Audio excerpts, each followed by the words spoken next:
The dust swirled in the late afternoon sun as Eden Parker stepped off the stagecoach, her emerald eyes scanning the rugged town of Redemption Creek.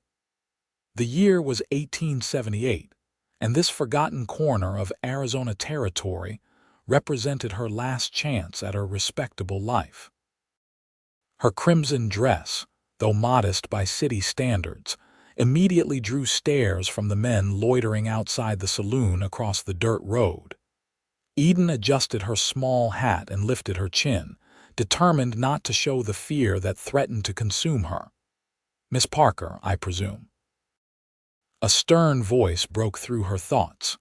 The man who approached wore a black coat despite the sweltering heat, his collar marking him unmistakably as the town preacher. His weathered face betrayed no warmth as he extended a hand. "Reverend Thomas Blackwell, we received word of your arrival. The schoolhouse is prepared." Eden nodded politely, remembering the correspondence that had brought her to this dusty outpost. "Thank you, Reverend.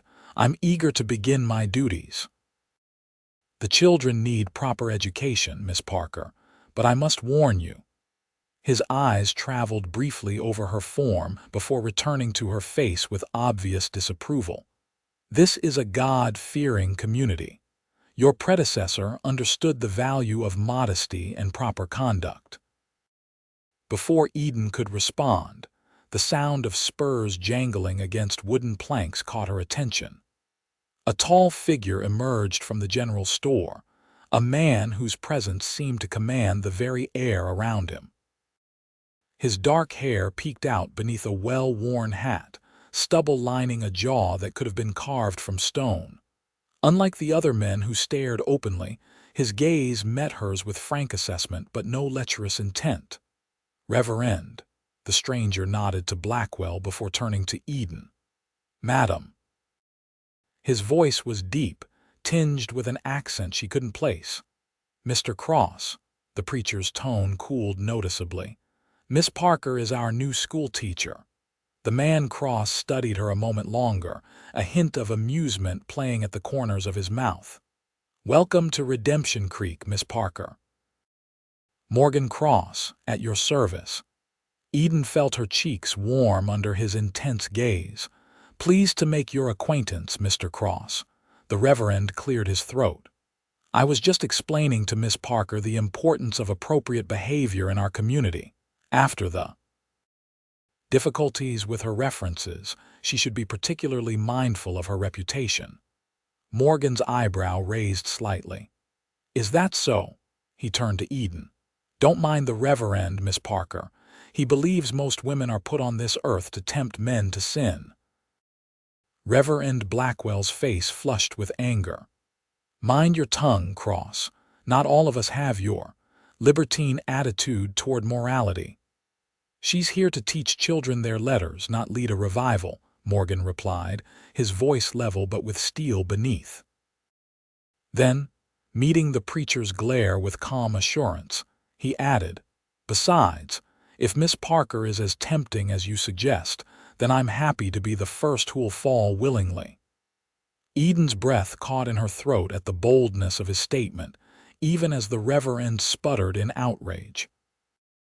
Morgan tipped his hat to her, a smile playing at his lips before continuing down the street. "That man," Reverend Blackwell muttered, composing himself. "A dangerous influence.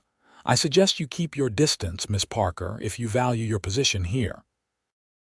Eden nodded absently, watching Morgan Cross's retreating figure. She had come to Redemption Creek seeking refuge from her past, not complications. Yet something about the man's directness, the way he had so casually challenged the preacher's judgment, stirred something inside her that she thought had long since died. "Your boarding room is prepared at Mrs. Wilson's," the Reverend continued. "I'll have someone bring your luggage. School begins Monday morning." "Thank you, Reverend," Eden replied, forcing her attention back to the man before her. "I assure you, I understand the importance of my position." As the preacher led her toward a modest two-story house down the street, Eden couldn't help glancing over her shoulder. Morgan Cross stood outside the saloon now, watching her with an unreadable expression. When their eyes met, he nodded once, a gesture that somehow felt like both a greeting and a promise. Eden quickly looked away. Her new life in Redemption Creek was supposed to be about starting over, about proving she could be the respectable woman her past wouldn't allow. The last thing she needed was the attention of a man like Morgan Cross, no matter how her heart had quickened at his words. The boarding house proved to be clean if sparse, run by a widow named Mrs. Wilson, who greeted Eden with more warmth than the Reverend had shown. The older woman showed Eden to a small but comfortable room on the second floor, with a window overlooking the main street. "It ain't much, Mrs. Wilson said, but it's clean and the meals are regular. Most of the other boarders are passing through, but Mr. Harris across the hall has been here going on 2 years now. Works at the bank. It's perfect," Eden assured her, grateful for any shelter after the long journey. "I start teaching on Monday."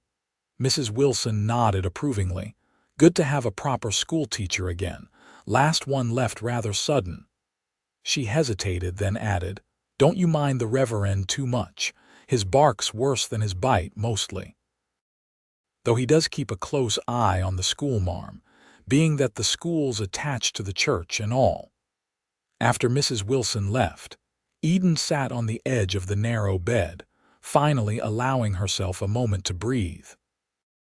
She unpacked her few belongings, carefully hanging her 3 dresses in the small wardrobe. The crimson one, the one that had drawn such disapproving looks, she tucked at the back. Perhaps it was too bold for a schoolteacher in a place like this. A knock at her door startled her.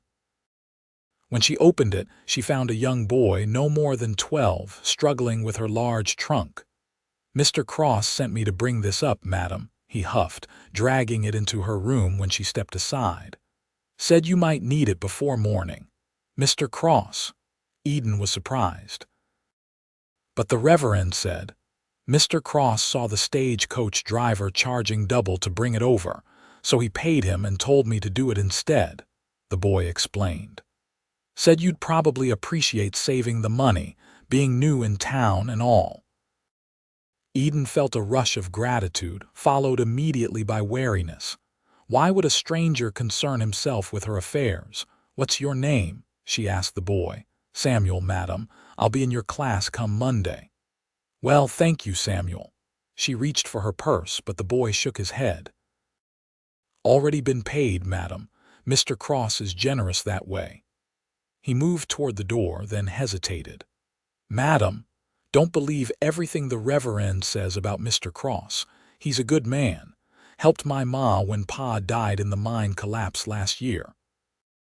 After Samuel left, Eden stood at her window, watching as twilight descended on Redemption Creek. The saloon across the street came to life as lamps were lit, and piano music drifted through the evening air. She could see Morgan Cross standing outside, talking to a man she didn't recognize. As if sensing her gaze, he looked up, straight at her window. Though the distance was too great to see his expression clearly, she felt the intensity of his attention like a physical touch. Eden stepped back from the window, her heart racing. She had come here to escape scandal, not invite it. Whatever game Morgan Cross was playing, she wanted no part of it. Yet even as she turned away, she couldn't forget his words to the preacher, or the way his eyes had held hers without flinching. The next morning, Eden rose early, determined to familiarize herself with the schoolhouse before Monday. After a simple breakfast with Mrs. Wilson and the other boarders, including Mr. Harris from the bank, who seemed pleasant if somewhat colorless, she made her way to the white clapboard building attached to the small church. The schoolhouse was a single room with rows of benches facing a teacher's desk on a raised platform. Shelves lined one wall, holding a meager collection of books and supplies. Eden ran her fingers over the worn spines, noting which text she would need to supplement with her own knowledge. "Not much to work with, is it?" She whirled around to find Morgan Cross leaning against the doorframe, arms crossed casually over his chest. In daylight, she could see him more clearly, the weathered tan of his skin suggesting long hours outdoors, the fine lines at the corners of his eyes that appeared when he smiled, as he was doing now. "Mr. Cross," she acknowledged, keeping her voice even. "I wasn't expecting company." He stepped inside, hat in hand. "Saw you heading this way. Thought you might want to know more about your students than the Reverend's likely to tell you." Eden hesitated. The Reverend's warning echoed in her mind, yet she needed all the information she could get. "What can you tell me?"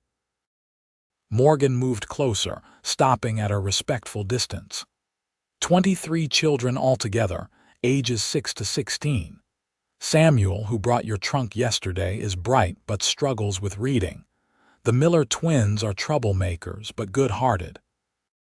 And little Sarah Jenkins hasn't spoken a word since her mother died last winter. Eden was surprised by his detailed knowledge. "You seem well informed about the children she paused, realizing she had no idea what his position in the town was. A smile tugged at his mouth. "For a man the Reverend considers morally questionable," he shrugged. "I own the cattle operation north of town. Most of these kids' parents work for me or trade with me. Their welfare matters." "I see." Eden studied him with new interest. "Not just some drifter, then, but a man of property and influence. Thank you for sending Samuel with my trunk yesterday. Stagecoach drivers are notorious for overcharging newcomers," he replied easily.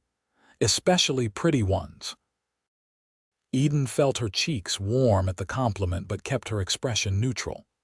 "Mr. Cross, I appreciate your help, but I should make something clear. I came to Redemption Creek for a fresh start. My position here depends on maintaining a respectable reputation. And you think I threaten that?" There was no mockery in his question, only genuine curiosity. "The Reverend seems to think so," she answered carefully. Morgan laughed, a rich sound that filled the small schoolhouse. "The Reverend thinks dancing leads straight to damnation. His opinion of me has more to do with the fact that I don't attend his 3-hour sermons than any actual sins I've committed." Eden found herself smiling despite her reservations. "And yet you implied to him that I was. Tempting." "I implied that if you were, I wouldn't mind." His eyes held hers, the humor in them softening into something warmer. "There's a difference between appreciating beauty and disrespecting it, Miss Parker." Before Eden could formulate a response, the door opened again, and Reverend Blackwell entered, his expression darkening at the sight of Morgan. "Miss Parker," he said stiffly, "I see Mr. Cross has taken it upon himself to welcome you." The disapproval in his voice was unmistakable. "Mr. Cross was kind enough to tell me about my future students," Eden replied, moving toward her desk to create distance between herself and Morgan. "Indeed." The Reverend's tone suggested he doubted that was all they'd discussed. "Mr. Cross, I believe your foreman was looking for you at the general store. Something about cattle prices." Morgan didn't appear bothered by the obvious dismissal. "Thank you, Reverend. I'll seek him out." He turned to Eden. "Welcome again to Redemption Creek, Miss Parker. If you need anything at all, don't hesitate to ask." After he left, the Reverend fixed Eden with a stern look. "I warned you about that man, Miss Parker. His reputation with women is concerning." "We were only talking about the children," Eden assured him, though she felt a flash of irritation at his presumption. "Perhaps, but a woman in your position cannot be too careful." He paused, letting his words sink in. "After all, we took a considerable risk accepting you without proper references. Your letter explaining your circumstances was compelling, but many would have turned you away." Eden swallowed hard. The reminder of her precarious situation stung as he'd intended it to. "I understand, Reverend, and I'm grateful for the opportunity." "Good." His expression softened slightly. "You'll join us for services tomorrow, of course. The congregation is eager to meet you." That night, Eden found sleep elusive. From her window, she could see the saloon across the street, still lively despite the late hour. She had seen Morgan enter earlier, had watched as men greeted him with obvious respect. Whatever the Reverend's opinion, it seemed Morgan Cross was well regarded by many in town. She wondered about his background, about what had brought him to this remote place. He didn't have the rough edges of the typical cowhand, nor the slick manner of a gambler. There was an education in his speech, a confidence in his bearing that spoke of a man comfortable in his own skin. Eden turned away from the window, chiding herself for her interest. It didn't matter who Morgan Cross was or wasn't. She had come to Redemption Creek to rebuild her life, to escape the scandal that had forced her from Philadelphia. The last thing she needed was to attract attention by associating with a man the town preacher disapproved of, no matter how intriguing she found him. Sunday morning dawned bright and clear. Eden dressed carefully in her most conservative gown, a navy blue that buttoned high at the neck, and pinned her hair in a simple but neat style. Her appearance at church would set the tone for how the town, and more importantly, the parents of her students would view her. The small church was nearly full when she arrived. Mrs. Wilson, walking beside her, greeted neighbors cheerfully and introduced Eden to so many people that she feared she would never remember all the names. The Reverend nodded approvingly when he saw her, gesturing to a seat near the front that had apparently been saved for the town's new schoolteacher. As the service began, Eden couldn't help noticing that Morgan Cross was nowhere to be seen. The Reverend's sermon, on the theme of temptation and moral vigilance, seemed pointedly directed at the absent rancher, and, Eden suspected, at herself by association. "The devil works through many instruments," Reverend Blackwell intoned, his gaze sweeping the congregation. "Sometimes through the bottle, sometimes through cards and gambling, and sometimes," here his eyes seemed to linger on Eden, "through the fair face of a woman who knows not her own power to lead men astray." Eden kept her expression neutral, though she felt a flush of anger at his insinuation. She had done nothing to warrant such a warning, nothing except arrive in a dress that showed no more skin than any other woman's traveling clothes might have. After the service, several parents approached to introduce themselves and their children. They seemed genuinely pleased to have a teacher for their young ones, and Eden began to relax slightly. Perhaps the Reverend's attitude wasn't shared by everyone. She was speaking with Mrs. Miller about her twins when she felt the atmosphere in the churchyard shift. Turning, she saw Morgan Cross approaching, dressed not in his usual working clothes but in a well-tailored dark suit. He nodded politely to those he passed, stopping occasionally to exchange a few words before making his way to where Eden stood. "Miss Parker," he greeted her, tipping his hat. "Mrs. Miller." The older woman smiled warmly at him. "Morgan, I was beginning to think you'd sleep through the entire morning and miss meeting our new schoolteacher properly." "Never." His eyes met Eden's, a hint of humor in them. "Though I see I missed the Reverend's service." "What a shame, Mrs. Miller said, though her tone suggested she didn't think it much of a loss. "He was quite invigorating today."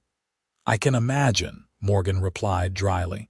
To Eden he added, "I hope you're finding Redemption Creek welcoming, Miss Parker." "Everyone has been very kind," she answered, aware of the Reverend watching their interaction from the church steps. "Glad to hear it." Morgan seemed about to say more when a small figure darted between them, a little girl of about 7, her blonde hair in disarray as she flung herself at him. "Mr. Cross, did you bring candy?" "You promised." Morgan laughed, lifting the child easily. "Sarah Jenkins, you'll ruin a man's reputation as a fearsome rancher talking about candy in public." But he reached into his pocket and produced a small wrapped sweet, which the girl took eagerly. Eden watched in amazement. This was Sarah, the child he had mentioned, the one who hadn't spoken since her mother's death. Yet here she was, chattering happily to the man the Reverend had warned her about. Mrs. Miller, noting Eden's surprise, leaned closer. "Sarah's father works at Morgan's ranch. Since her mother passed, Morgan's been looking out for them both. Only one she'll talk to most days." Before Eden could respond, Reverend Blackwell approached, his expression stony. "Mr. Cross, I see you found time to join us after all." Morgan set Sarah down gently, though she kept hold of his hand. "Reverend, sorry to miss your sermon, but my men needed direction on moving the herd to summer pasture." "Of course." The Reverend's tone made it clear he doubted the excuse. "Though one might think the Lord's day would take precedence over worldly concerns." "One might," Morgan agreed easily.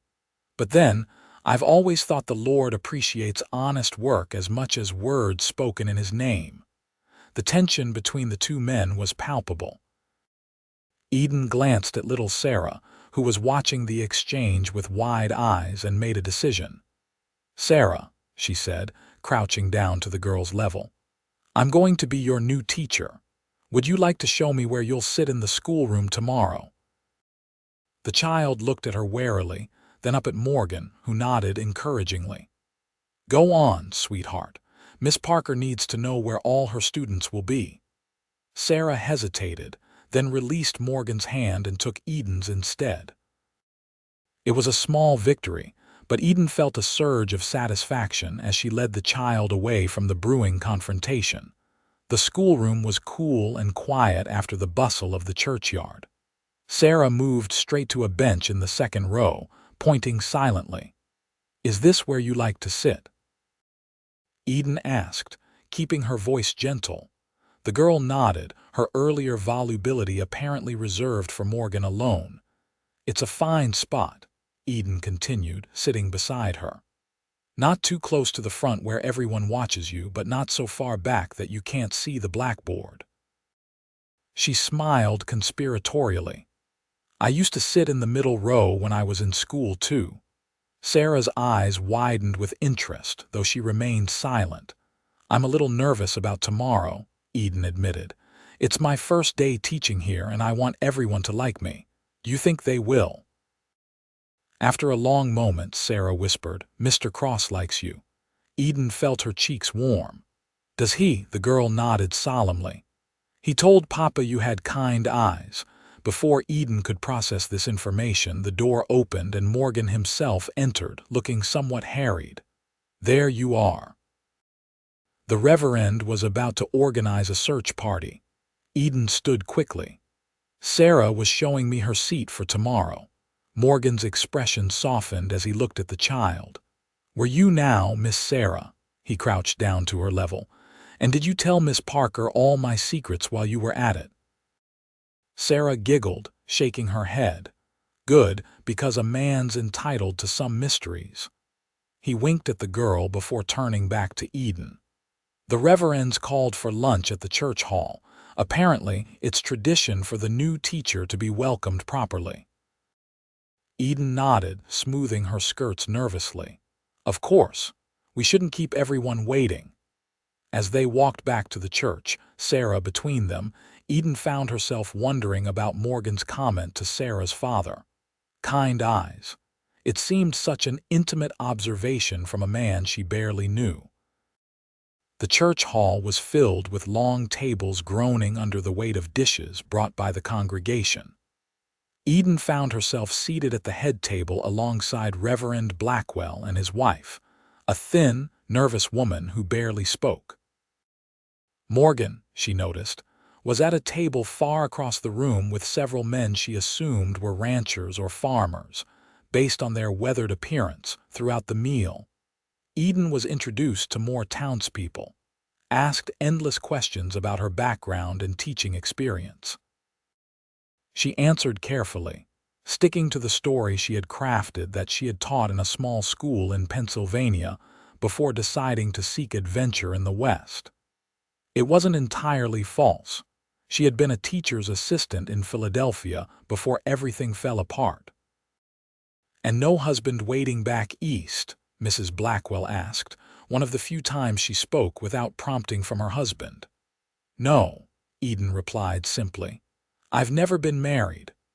"A woman alone in the world must be particularly vigilant," Reverend Blackwell commented. "The Lord provides, of course, but there are many who would take advantage." Eden nodded politely, though she was growing weary of his constant warnings. "I've found that most people are kind if given the chance to be." "A charming sentiment," the Reverend said with a tight smile. "But perhaps naive." After lunch, Eden managed to excuse herself, pleading the need to prepare for her first day of teaching. In truth, she needed escape from the Reverend's watchful eye and the curious stares of the townspeople.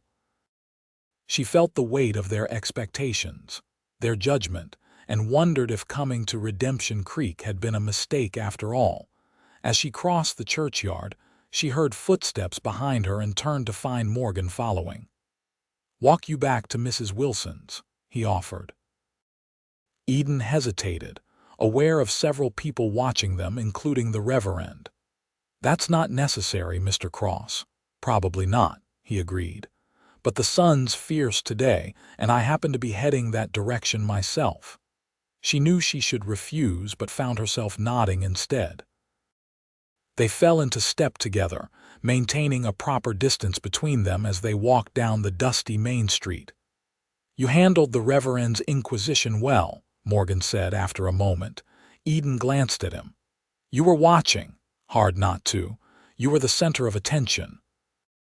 He gave her a sidelong look. "Philadelphia, was it?" Something in his tone made Eden tense. "Yes, I taught there before coming west." Morgan nodded, seemingly satisfied with her answer. Must have been quite a change coming to a place like this. "It was time for something new," she replied carefully. They walked in silence for a few paces before he spoke again. "The Reverend's been warning you about me." It wasn't a question, but Eden answered anyway. "He seems to think you're a bad influence." Morgan laughed softly. "I suppose I am, by his standards. I don't attend church regularly. I allow card games at my ranch on Saturday nights, and I don't think a glass of whiskey now and then damns a man's soul." "Grievous sins indeed," Eden said, unable to keep a hint of amusement from her voice. "The worst offense, though," Morgan continued, his tone becoming more serious, "is that I question his authority. Blackwell likes being the moral center of Redemption Creek. Anyone who challenges that is a threat." They had reached Mrs. Wilson's boarding house. Eden paused at the bottom of the steps, turning to face him. "Why are you telling me this, Mr. Cross?" His expression was thoughtful as he studied her. "Because I think you might be a threat too, Miss Parker. Not intentionally, perhaps, but there's something about you that doesn't quite fit the mold the Reverend has in mind for his schoolteacher." Eden felt a chill at his words, so close to the truth. "I'm just here to teach children." "Of course," he agreed easily. Then, lowering his voice, he added, "But if you ever need an ally against Blackwell's particular brand of righteousness, you should know you have one." Before she could respond, the door to the boarding house opened and Mrs. Wilson appeared. "There you are, Miss Parker. I was beginning to worry."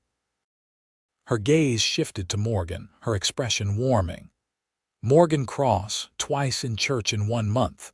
The Reverend will be declaring miracles next." Morgan laughed, tipping his hat to the older woman. "Just escorting Miss Parker home safely, Mrs. Wilson. I'll leave her in your capable hands." As he turned to go, he met Eden's eyes once more. "Good luck tomorrow, Miss Parker. The children are lucky to have you." Eden watched him walk away, troubled by his perceptiveness. How had he sensed her unease with the reverend? And what did he mean she didn't fit the mold? Had she already made some mistake that revealed her careful facade? "He's a good man," Mrs. Wilson said, breaking into her thoughts. "Whatever the reverend might say." Eden nodded absently, following the older woman inside. She needed to focus on tomorrow, on making a good impression with her students. Morgan Cross and his unsettling insights would have to wait. The first day of school dawned bright and clear. Eden arrived early, arranging books and slates at each place, writing her name neatly on the blackboard, Miss Parker. She had chosen her plainest dress, a gray that she hoped conveyed suitable seriousness, and pinned her hair in a tight bun at the nape of her neck. The children began arriving shortly after 8, some eager, some clearly reluctant. Eden greeted each one warmly, noting their names and ages in a small book she kept on her desk. By 8:30, 20 children were seated before her, ranging from tiny 6-year-old Eliza Collins to lanky 16-year-old Thomas Wright. "Good morning," Eden began, pleased that her voice sounded steady. "I'm Miss Parker, your new teacher. I'm looking forward to getting to know each of you." The morning progressed smoothly. Eden assessed the children's knowledge, finding most at appropriate levels for their ages, though a few were behind in reading or mathematics. Sarah Jenkins remained silent but attentive, responding to questions with nods or shakes of her head. At noon, Eden dismissed the children for lunch, watching as they scattered into the schoolyard with their pails and bundles. She was about to enjoy her own simple meal when she noticed a figure approaching from the direction of the Main Street Morgan Cross, leading his horse by the reins. The children greeted him enthusiastically, especially the younger boys who crowded around to admire his mount. Eden watched as he spoke to each child by name, asking questions about their first morning with the new teacher. "Miss Parker," he called, raising a hand in greeting as he approached the schoolhouse steps. "I trust your first day is going well." Eden nodded, conscious of several mothers picking up younger children for the lunch hour, their curious gazes fixed on the interaction. "Very well, thank you, Mr. Cross. The children are eager to learn." Morgan smiled at that. "Good to hear. I've brought something for your classroom if you'll permit it." Intrigued despite herself, Eden stepped aside to let him enter. Morgan reached into his saddlebag and withdrew a package wrapped in brown paper. "Maps," he explained as she unwrapped it, "of the territory and the country. Thought the children might benefit from seeing the wider world, even if they haven't traveled far themselves." Eden unfolded the top map, a beautifully detailed rendering of the Arizona territory. "These are wonderful, Mr. Cross, thank you." "My pleasure."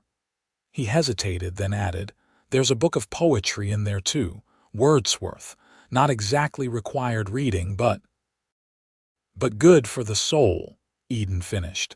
Genuinely touched by the thoughtfulness of the gift, Morgan smiled, a warm, open expression that transformed his face. "Exactly." Their eyes held for a moment too long before Eden looked away, busying herself with refolding the maps. "The children will be back soon. I should prepare for the afternoon lessons." "Of course." Morgan moved toward the door, then paused.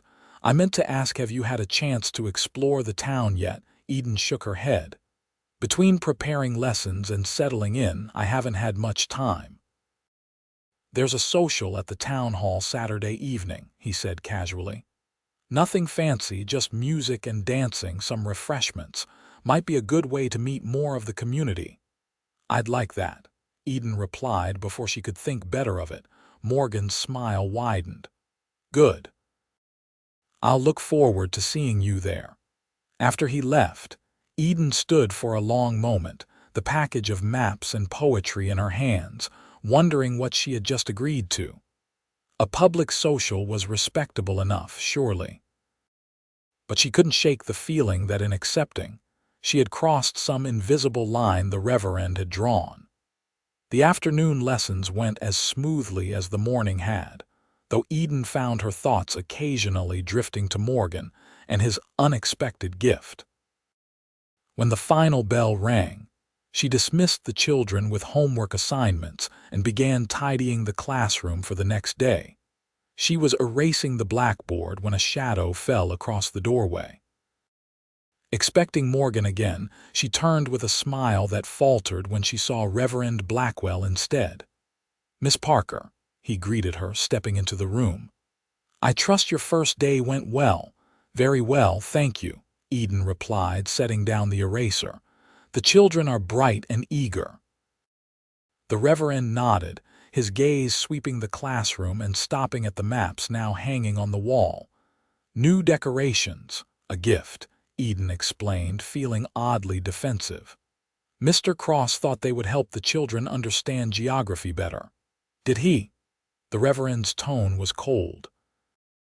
"Mr. Cross seems unusually interested in educational matters." Eden straightened her shoulders. "The maps are a valuable resource, Reverend.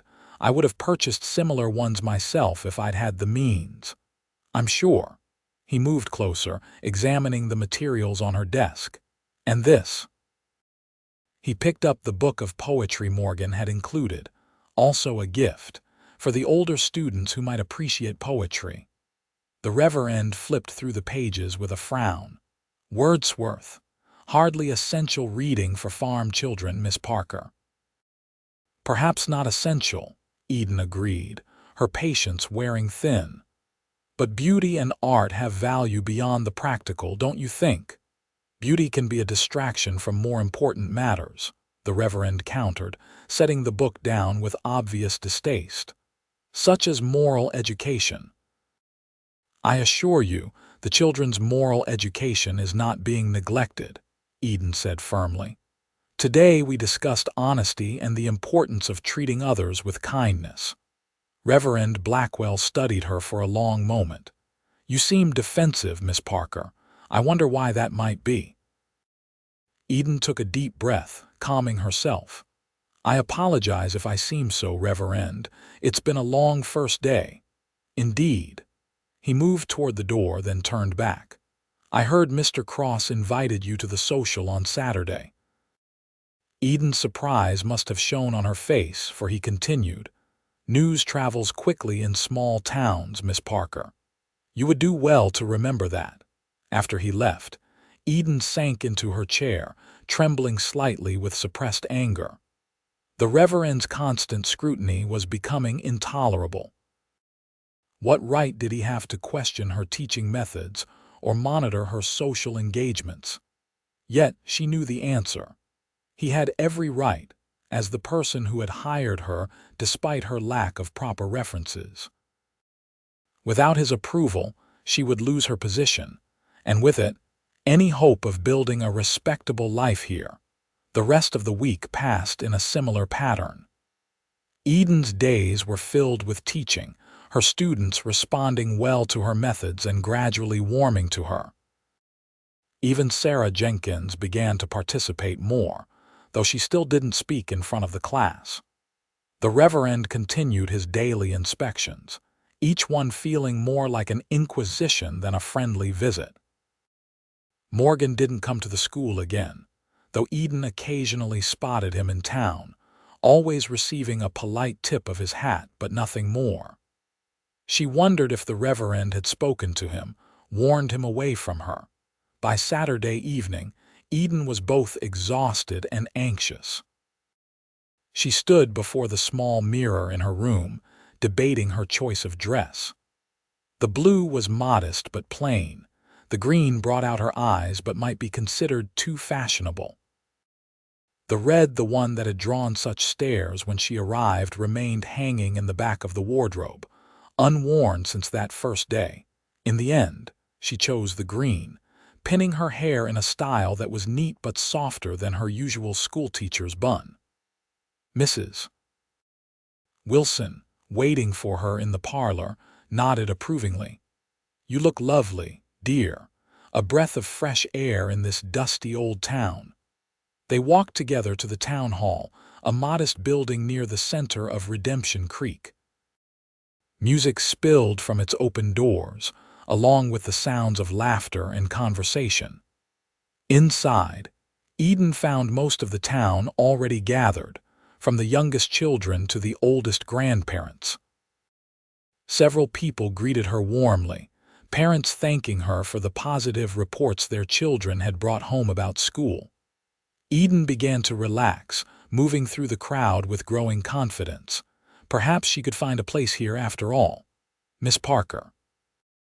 The familiar, deep voice behind her sent an unexpected thrill down her spine. You came. She turned to find Morgan Cross watching her with evident pleasure. He was dressed much as he had been at church, in a well-tailored dark suit that emphasized the breadth of his shoulders. I said I would, she replied, surprised by the warmth in her own voice. So you did. His eyes took in her appearance, lingering briefly on her face. You look beautiful tonight. Eden felt herself blush like a schoolgirl. Thank you, Mr. Cross. Morgan, please. We're not in school now. Morgan, she repeated, testing the familiarity of it. Then you must call me Eden. He smiled at that, a genuine smile that reached his eyes. Eden, it suits you. The music changed then, shifting to a lively reel. Morgan gestured toward the cleared space where couples were forming lines for the dance. Would you honor me with a dance? Eden, she hesitated only briefly before nodding. I'd like that. His hand was warm on hers as he led her to the floor.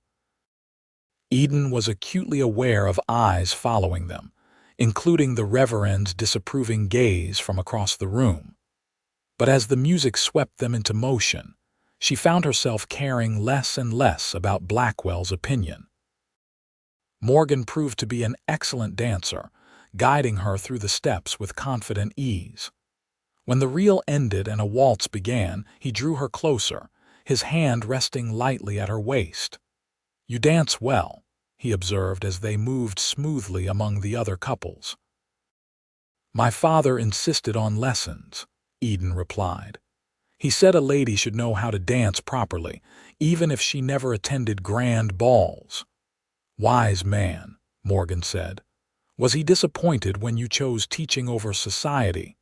Eden's smile faltered slightly at the mention of her father.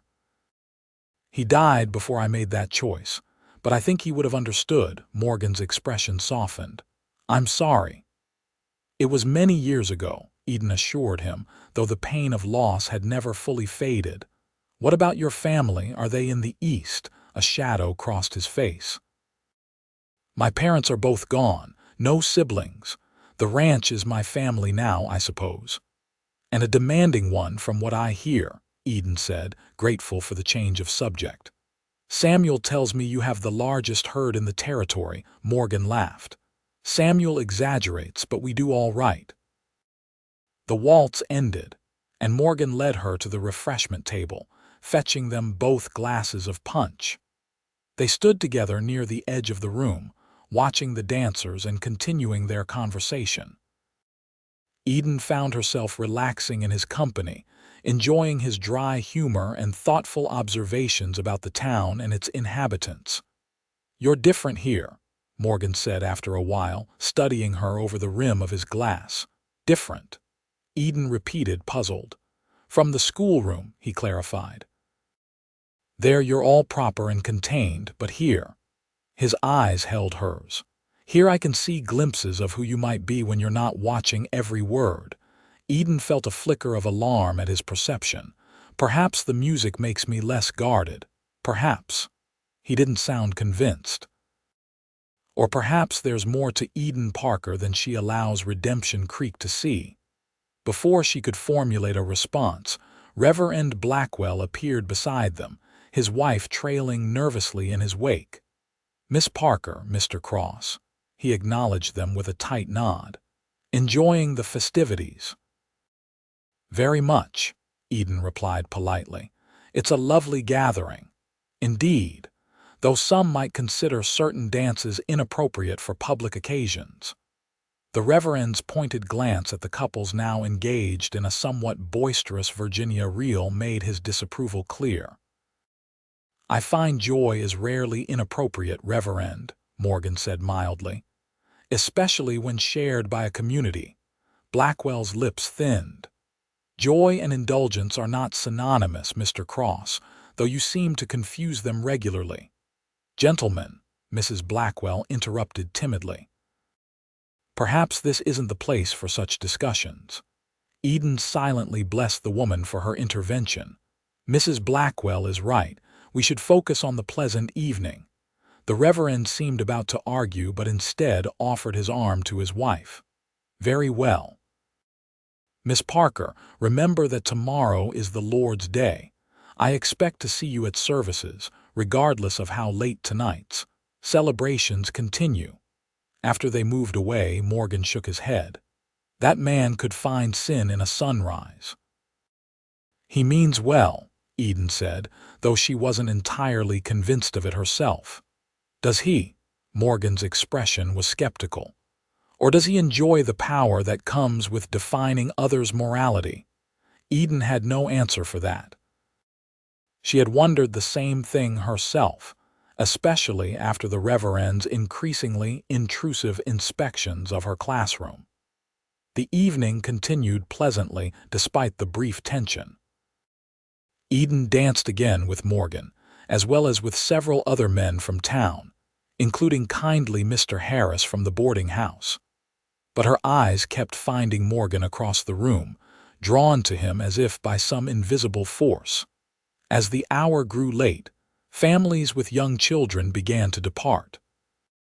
Eden, mindful of the Reverend's reminder about church the next day, decided it was time for her to leave as well.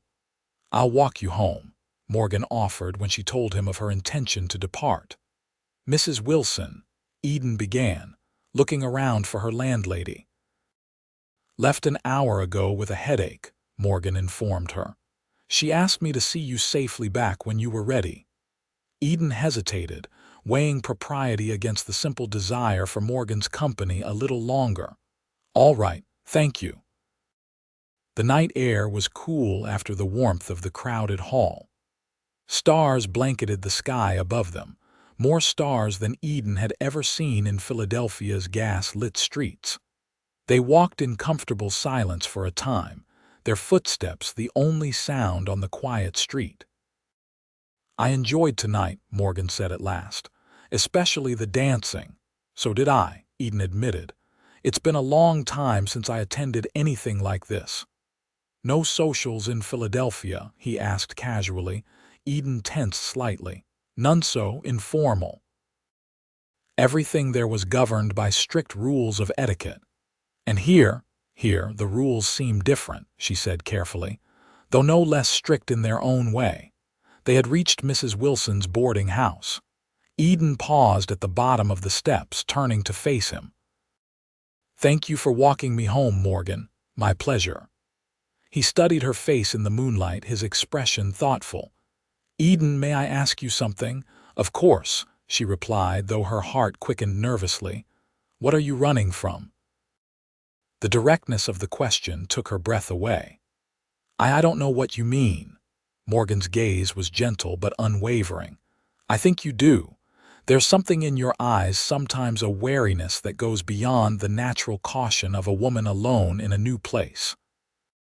Eden looked away, unable to meet his penetrating gaze. "You're imagining things." "Am I?" He reached out slowly, giving her time to withdraw, and lifted her chin with one finger until their eyes met again. "I don't think so. But whatever it is, Eden, it doesn't matter to me." She felt tears threaten and blinked them away.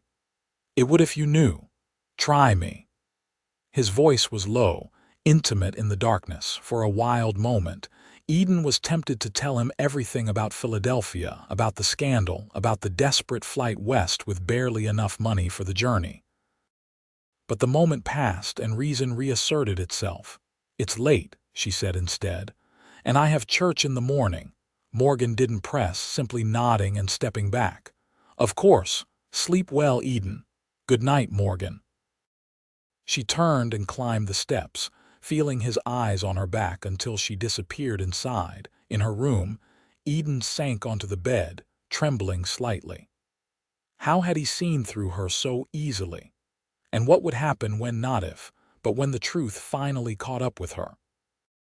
Sunday morning brought rain, a sudden summer downpour that turned Redemption Creek's dusty streets to mud. Eden hurried to church beneath a borrowed umbrella, arriving just as the service was about to begin. She slipped into a pew near the back, noting that Morgan was once again absent from the congregation. Reverend Blackwell's sermon seemed particularly fire and brimstone that morning, focusing on the themes of deception and divine judgment. Eden sat rigidly through it, feeling as though every word was directed specifically at her. "The Lord sees all," the Reverend thundered from his pulpit. "Every lie, every sin, every secret thought we believe hidden. Nothing escapes his judgment, and his justice will not be denied." After the service, Eden tried to slip away quickly, but the Reverend intercepted her at the door. "Miss Parker, a moment of your time, if you please." Reluctantly, she followed him to his small office attached to the church. The room was austere, containing only a desk, 2 chairs, and a large cross on the wall. "Please sit," he gestured to one of the chairs before taking his place behind the desk. "I wanted to speak with you privately about a matter of some concern." Eden's heart hammered in her chest as she sat, hands clasped tightly in her lap. "Yes, Reverend. I received a letter yesterday," he began, watching her face closely. "From a colleague in Philadelphia." Eden felt the blood drain from her face. "I see. He writes that a woman matching your description left the city under difficult circumstances earlier this year." The Reverend's voice was deceptively mild. "A scandal involving a prominent married man." Eden swallowed hard, fighting to keep her expression neutral. "Many women leave the East for various reasons, Reverend." "Indeed they do." He leaned forward, fingers steepled before him. "My colleague mentioned that this particular woman was named Eden Parker, and that she had been employed as a teacher's assistant before her. Indiscretion was discovered." There was no point in denying it now. "I assume you'll want my resignation," Eden said quietly, her dreams of a fresh start crumbling before her eyes. To her surprise, the Reverend shook his head. "Not necessarily. The children have responded well to your teaching, and qualified instructors are difficult to find in a place like Redemption Creek." Hope flickered briefly before he continued. "However, I must insist on certain conditions. Your behavior must be beyond reproach. No more dancing with men of questionable character, no more private conversations with Mr. Cross." Eden stiffened at the mention of Morgan. "Mr. Cross has been nothing but respectful toward me." "His intentions may seem honorable," Reverend Blackwell countered, "but a woman with your history cannot afford even the appearance of impropriety. If word of your past reached the parents of your students, they would demand your immediate dismissal." The threat was clear. Comply with his demands or be exposed. Eden felt sick with anger and fear. "You would use this information to control me." "I prefer to think of it as guiding you toward redemption," the Reverend replied smoothly. "Everyone deserves a second chance, Miss Parker. I'm offering you one, provided you demonstrate a genuine commitment to moral living." Eden rose from her chair, fighting to maintain her dignity. "May I have time to consider?" "Of course." His smile didn't reach his eyes. "Until tomorrow morning. I'll expect your decision before school begins." Eden left the church, barely noticing the rain that still fell steadily. Her mind raced with desperate thoughts. She could leave Redemption Creek, start over somewhere else, but with what money? Her savings were nearly depleted after the journey west, and who would hire her without references? Lost in her troubled thoughts, she didn't notice the rider approaching until he called her name. "Eden, what are you doing out in this downpour?" She looked up to find Morgan on horseback, concern evident in his expression as he took in her bedraggled appearance. "Just thinking," she managed, blinking rain from her eyes. Without hesitation, Morgan dismounted and moved to her side, shielding her with his coat. "You're soaked through. Come on, Mrs. Wilson's is just down the street." Eden allowed him to guide her, too numb with shock and despair to protest. When they reached the boarding house, he insisted on seeing her safely inside. "You should change into dry clothes," he said as they stood in the empty parlor, Mrs. Wilson apparently out for the afternoon. "You'll catch your death otherwise." Eden nodded mechanically. "Yes, of course." Morgan studied her with growing concern. "Eden, what's happened? You look like you've seen a ghost." She almost laughed at that. In a way, she had the ghost of her past finally catching up to her.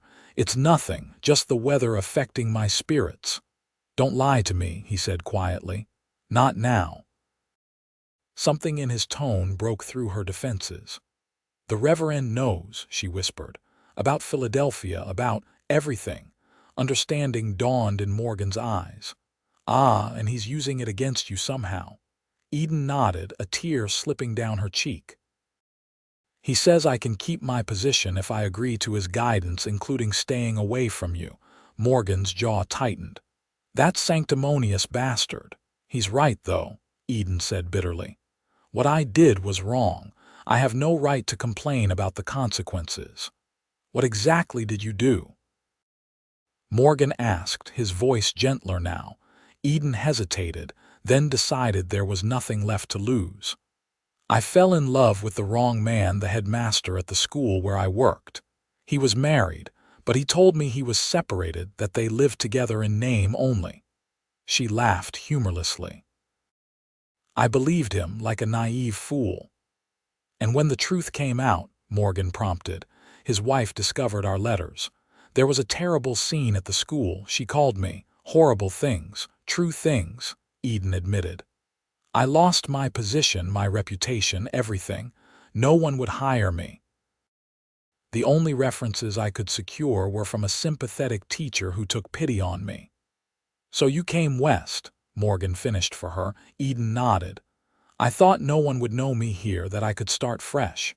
She wiped away another tear. "But the past follows, it seems." Morgan was silent for a long moment, his expression unreadable. Then, to Eden's surprise, he reached out and took her hand in his. "Listen to me, Eden. We all have pasts, some worse than others, but none of us are without regret or shame." His grip tightened slightly. "What matters is who we choose to be now, today." "The Reverend doesn't see it that way," Eden said, though she found unexpected comfort in Morgan's words. "Blackwell sees the world in black and white," Morgan replied. "It's easier that way. No messy complications, no difficult questions about grace or forgiveness." Eden searched his face, finding no judgment there, only compassion and something deeper that made her heart race. "Why aren't you disgusted with me?" His smile was tender. "Because I see you, Eden.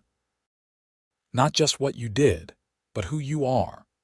A woman brave enough to travel across the country alone, determined enough to build a new life, kind enough to reach out to a silent child when others had given up." The tears came freely now, relief mingling with gratitude. Morgan drew her gently into his arms, and Eden went willingly, burying her face against his shoulder as she wept. "I don't know what to do," she confessed when the tears finally subsided. "If I refuse his conditions, he'll expose me. If I agree, I'll be under his control indefinitely." Morgan's hand moved soothingly against her back. "There might be another way," he said slowly, "but you'd have to trust me." Eden pulled back slightly to look at him. "What do you mean?" "I can't tell you yet," he replied. "I need to speak to some people first. But promise me you'll stall Blackwell tomorrow. Tell him you need more time to consider." "He won't be patient for long," Eden warned. "He won't need to be." Morgan's expression was determined. "Just give me until Tuesday evening. Can you do that? Eden hesitated only briefly before nodding. Yes. Good. He brushed a damp strand of hair from her face, his touch lingering. Try to rest now. Everything will look different soon, I promise. After Morgan left, Eden changed into dry clothes and sat by the window, watching the rain continue to fall. She had no idea what he was planning, but for the first time since the Reverend's revelation, she felt a glimmer of hope. Monday morning brought clear skies and renewed determination. Eden dressed carefully for school, mentally preparing her response to the Reverend. She would ask for more time, as Morgan had suggested, though she had little faith that Blackwell would agree. To her surprise, the Reverend was not waiting at the schoolhouse as usual. Eden conducted her morning classes with one eye on the door, expecting him to appear at any moment, but he never came. By the lunch break, her nerves were stretched thin with anticipation. It was Samuel who finally brought news, rushing into the classroom with excitement shining in his eyes. Miss Parker, have you heard? Mr. Cross is challenging the Reverend's position on the town council. Eden stared at the boy in confusion. What do you mean, Samuel? Pa says Mr. Cross is gathering signatures for a special vote, Samuel explained breathlessly. Says the Reverend's been running things like a tyrant and it's time for change. They're meeting at the saloon right now. Eden's heart raced as she began to understand Morgan's plan. By challenging Blackwell's authority publicly, he was creating a distraction and possibly undermining the Reverend's power to threaten her. The afternoon dragged endlessly, each tick of the clock seeming to take minutes rather than seconds. When the final bell rang and the children had departed, Eden quickly gathered her things and headed toward Mrs. Wilson's, hoping for news. She found the boarding house abuzz with excitement, Mrs. Wilson herself in the center of a group of boarders discussing the day's events. Miss Parker. The older woman called when she spotted Eden. Have you heard about the town meeting tonight? Seems your Mr. Cross has stirred up quite the hornet's nest. He's not my Mr. Cross, Eden corrected automatically, though her cheeks warmed at the implication. What exactly is happening, Mrs. Wilson beckoned her closer, lowering her voice conspiratorially. Morgan's called for a vote of confidence in Reverend Blackwell's leadership. Says the Reverend's been using his position to control and intimidate folks rather than guide them spiritually. And people are supporting this. Eden asked, amazed. More than you'd think, Mrs. Wilson replied with evident satisfaction. Seems the Reverend stepped on plenty of toes over the years. The meeting's at 7 at the town hall if you're interested. Eden retreated to her room, mind whirling with the implications. Was Morgan doing this for her, or had her situation simply provided the spark for a conflict that had been brewing for some time? Either way, she knew she couldn't miss the meeting. At 7:15, Eden made her way to the town hall, surprised to find it already crowded when she arrived. She slipped into a seat near the back, scanning the room for Morgan, but not seeing him among the gathered townspeople. Reverend Blackwell stood at the front, his expression thunderous as he conversed with several members of the town council. The atmosphere was charged with tension, conversations hushed but animated throughout the room. At precisely 7, the mayor, a portly man named Jenkins, who Eden recognized as Sarah's grandfather, called the meeting to order. Friends and neighbors were gathered tonight at the request of Mr. Morgan Cross, who has raised concerns about the governance of our town. Mr. Cross, would you care to address the assembly? Morgan emerged from a side room, his expression grave but determined as he took his place at the front. Eden's breath caught at the sight of him not dressed in his usual rancher's attire, but in a formal suit that lent him an unexpected air of authority.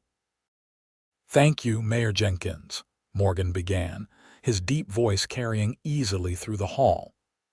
I appreciate everyone coming out tonight on such short notice. I've called this meeting because I believe Redemption Creek stands at a crossroads." He paused, his gaze sweeping the room before continuing. "When I came to this territory 5 years ago, this town was little more than a trading post and a few scattered buildings. Together, we've built something to be proud of, a community where people look out for each other, where hard work is valued, where differences are respected." Murmurs of agreement rippled through the crowd. Morgan nodded, acknowledging them before his expression grew more serious. "But recently, I've seen troubling signs. I've seen good people silenced for questioning authority. I've seen moral judgments used as weapons rather than tools for growth. I've seen fear replace respect as the foundation of leadership." His eyes found Reverend Blackwell, who stood rigidly at the side of the room.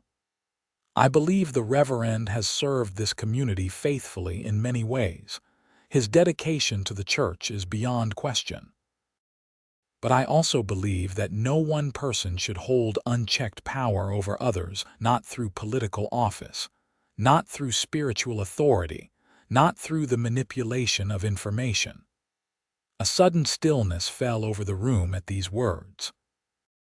Eden realized Morgan was deliberately addressing what the Reverend had done to her, without exposing her secret. "What exactly are you proposing, Mr. Cross?" Mayor Jenkins asked. "Two things," Morgan replied. "First, that we establish a proper school board, independent of the church, to oversee educational matters. And second, that we require transparency in all town council decisions, with minutes of meetings made available to any citizen who wishes to review them."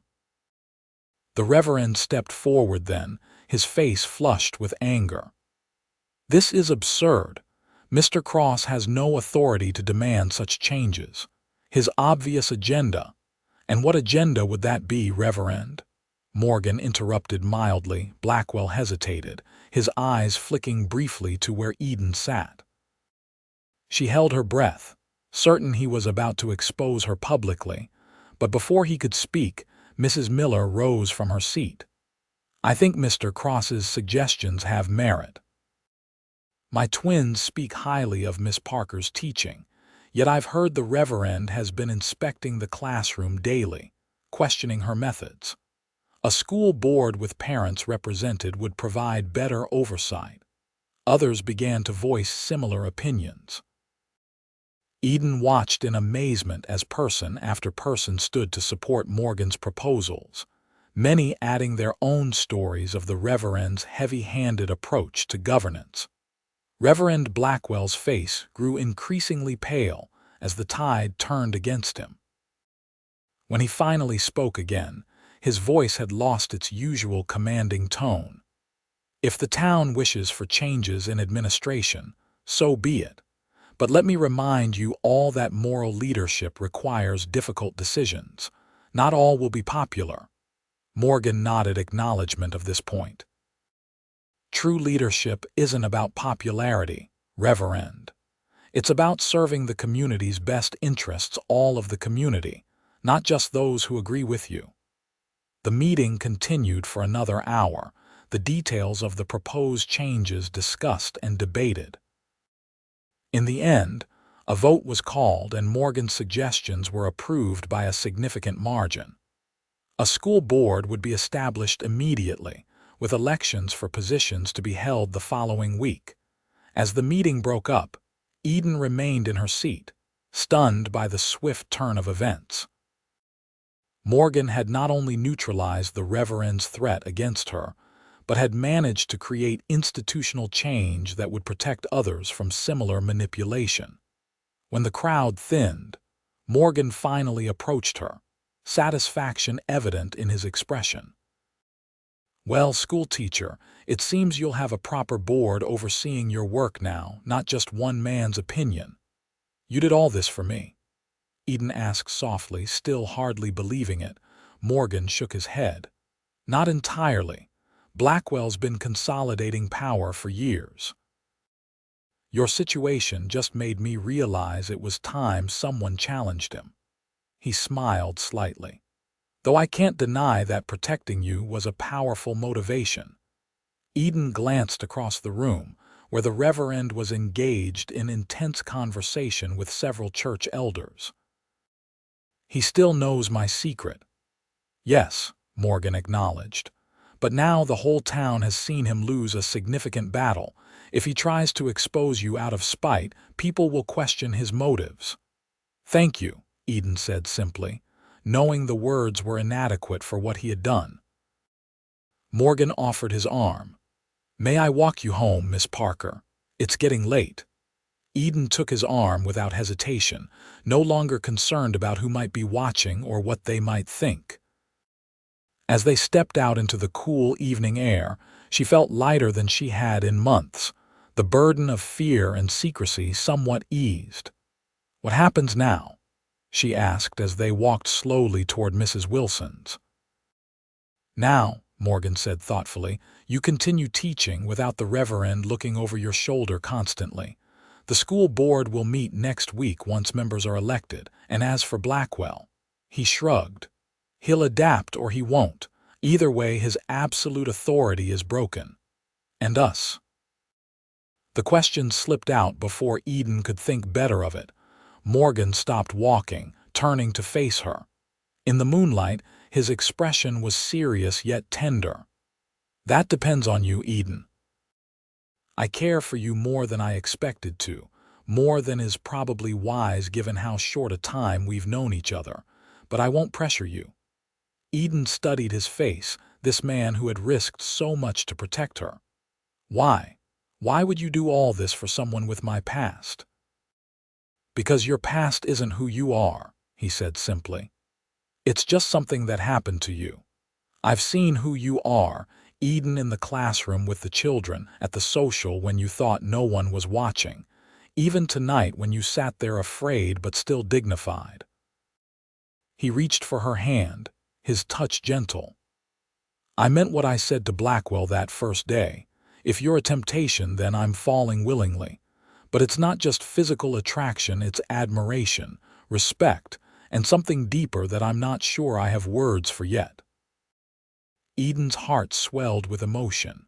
For so long she had believed that her mistake had defined her, had marked her permanently as unworthy of honest love. Yet here was a man who knew the worst of her and still saw the best. "I'm still afraid," she admitted. "Not just of the Reverend, but of this." "Of trusting again," Morgan nodded, understanding in his eyes. "I know. And I'll wait, Eden, for as long as it takes. We don't have to rush." She smiled then, a genuine smile that felt like the first real one in ages. "But you'll keep calling on me, even if the Reverend disapproves." "Especially if he disapproves," Morgan replied with a grin. "Though I'll be properly respectful, of course. Don't want to scandalize Mrs. Wilson." Eden laughed, the sound surprising her with its freedom. "Heaven forbid." They continued walking, hands still linked, the comfortable silence between them filled with possibility rather than fear. When they reached Mrs. Wilson's boarding house, Morgan released her hand reluctantly. "Good night, Eden," he said softly. "Sleep well." "Good night, Morgan." On impulse, she reached up and pressed a quick, soft kiss to his cheek. "And thank you again for everything." His smile as she pulled away was worth every risk, every fear she had faced. As Eden climbed the steps to the boarding house, she felt something new blossoming inside her, not just hope, but the beginnings of joy. The following weeks brought significant changes to Redemption Creek. The newly elected school board met for the first time, with Morgan and Mrs. Miller among its members, along with 3 other parents and Mr. Harris from the bank. They approved Eden's curriculum enthusiastically and allocated funds for additional books and supplies. Reverend Blackwell maintained a stony silence toward both Eden and Morgan, but he made no move to expose her past. Whether from strategic calculation or genuine reconsideration of his actions, He seemed to have accepted the town's decision to limit his authority. Morgan called on Eden regularly, always properly chaperoned by Mrs. Wilson or other respectable ladies of the town. They took Sunday afternoon walks, attended community gatherings together, and gradually, Eden found herself trusting again not just Morgan, but herself and her own judgment. Sarah Jenkins began speaking in class, her small voice growing stronger each day. Other children flourished under Eden's guidance, their natural curiosity encouraged rather than suppressed. Parents remarked on the positive changes, and Eden found herself truly accepted as part of the community for the first time. One warm evening in late September, Morgan invited Eden to dinner at his ranch. Mrs. Wilson agreed to accompany her as chaperone, though she tactfully occupied herself with Morgan's housekeeper for much of the evening, leaving the couple to converse privately on the wide porch that overlooked the rolling grasslands. "It's beautiful here," Eden said, watching the sunset paint the sky in shades of gold and crimson. "So peaceful." Morgan nodded, his gaze on the distant mountains. "I knew the first time I saw this land that it was where I belonged. After years of wandering, it felt like coming home." "You never told me why you left the East," Eden remarked. "What brought you west in the first place?" Morgan was silent for a long moment before answering. "War. I fought for the Union. Afterward, well, home didn't feel like home anymore." Eden studied his profile, seeing the shadows of old pain in his expression. "I'm sorry." "Don't be," he said, turning to her with a small smile. "If I hadn't come west, I wouldn't have found this place. Or you." Their hands found each other naturally, fingers intertwining as they had so many times over the past weeks. Eden marveled at how comfortable it felt now, how right. "Eden," Morgan began, his voice suddenly serious, "there's something I've been wanting to ask you." Her heart quickened at his tone. "Yes." He shifted to face her fully, taking both her hands in his.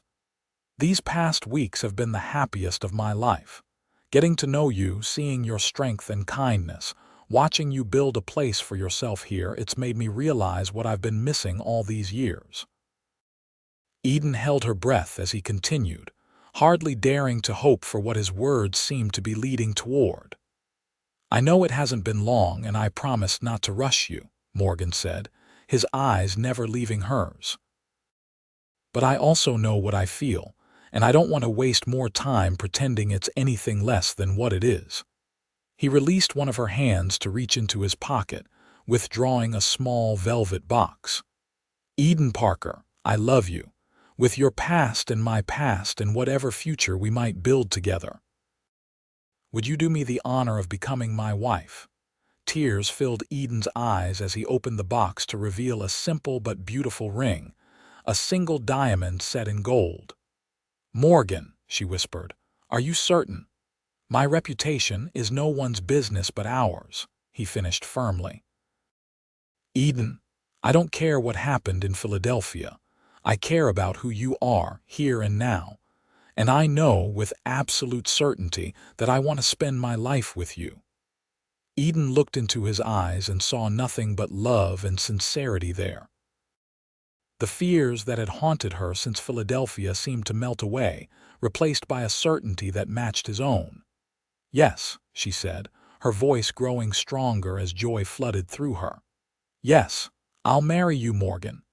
His smile was radiant as he slipped the ring onto her finger. Then he drew her close, his lips finding hers in a kiss that promised everything: protection, passion, partnership, and a love that saw beyond mistakes to the truth of who she was. Mrs. Wilson's delighted exclamation from the doorway broke them apart, both laughing as the older woman rushed forward to examine the ring and offer her congratulations.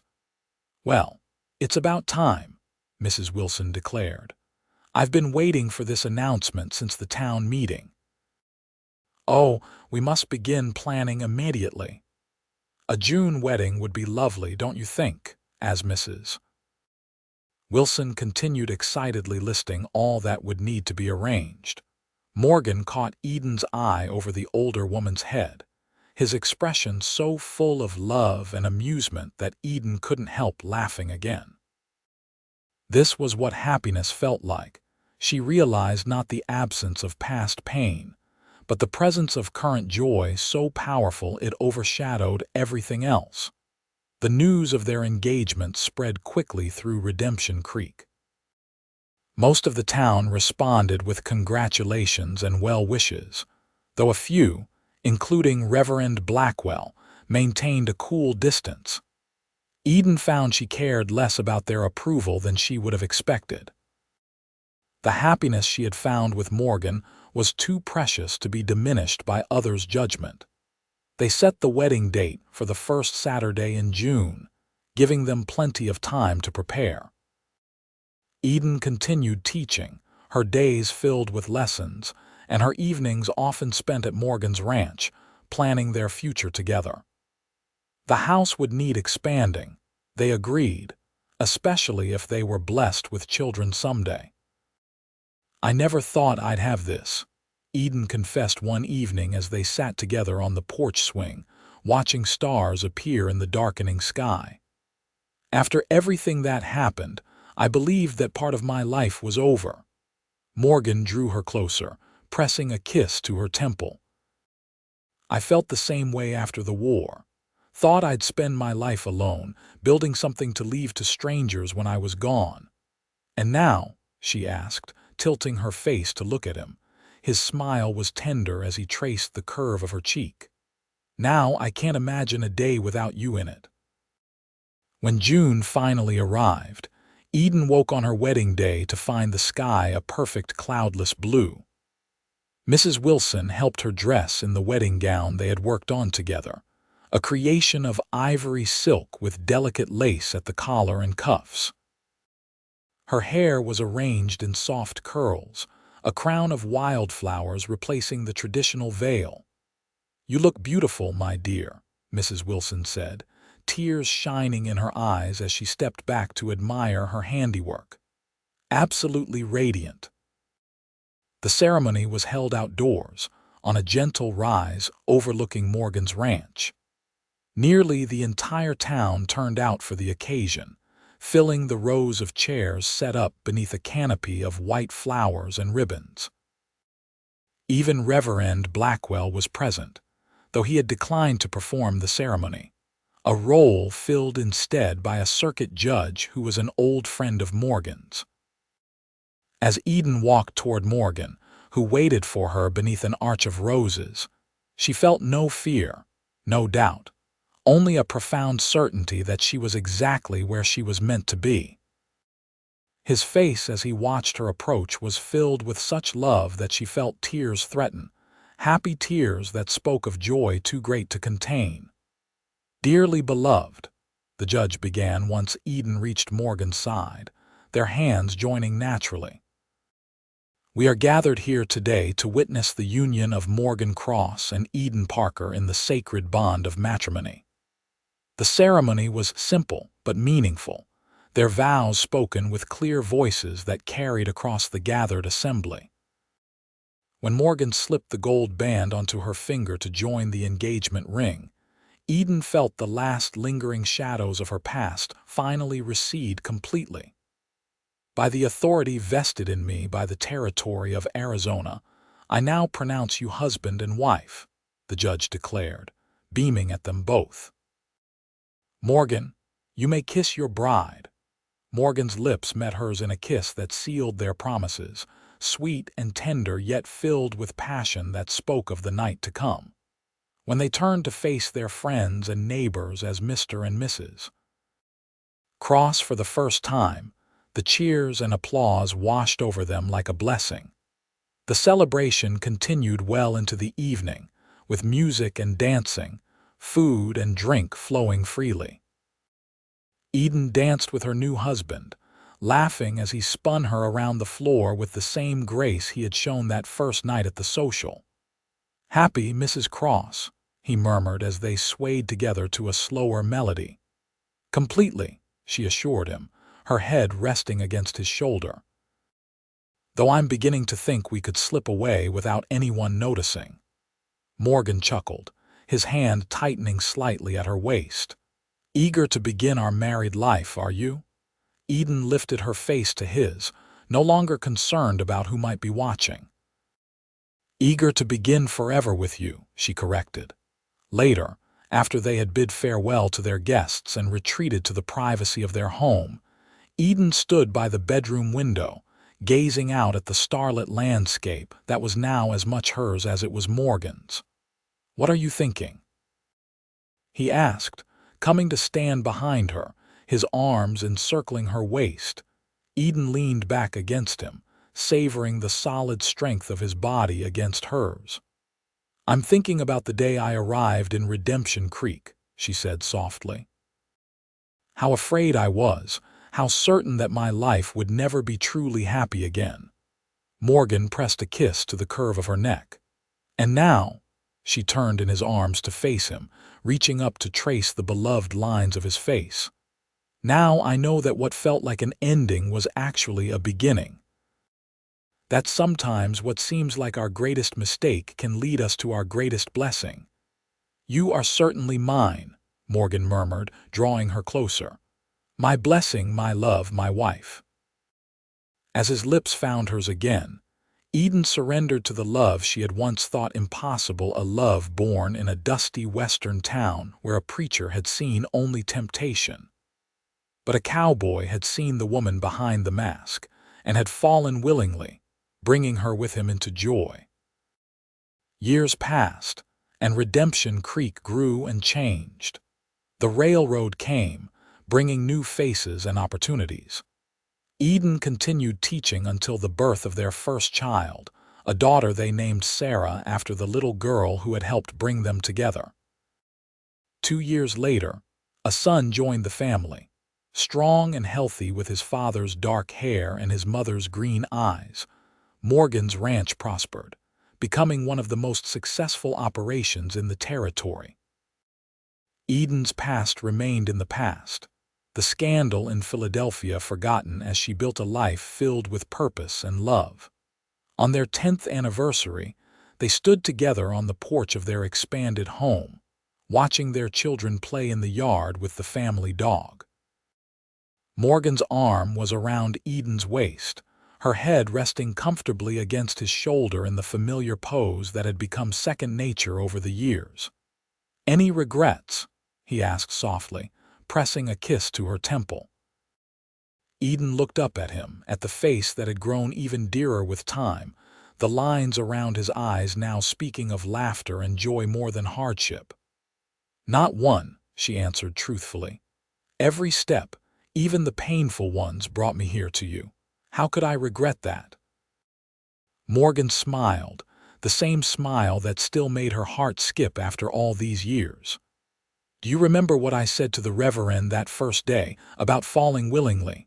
"I remember," Eden said, returning his smile. "It was terribly forward of you." "And entirely true," he replied, drawing her closer. "I'm still falling, Eden, every day with you."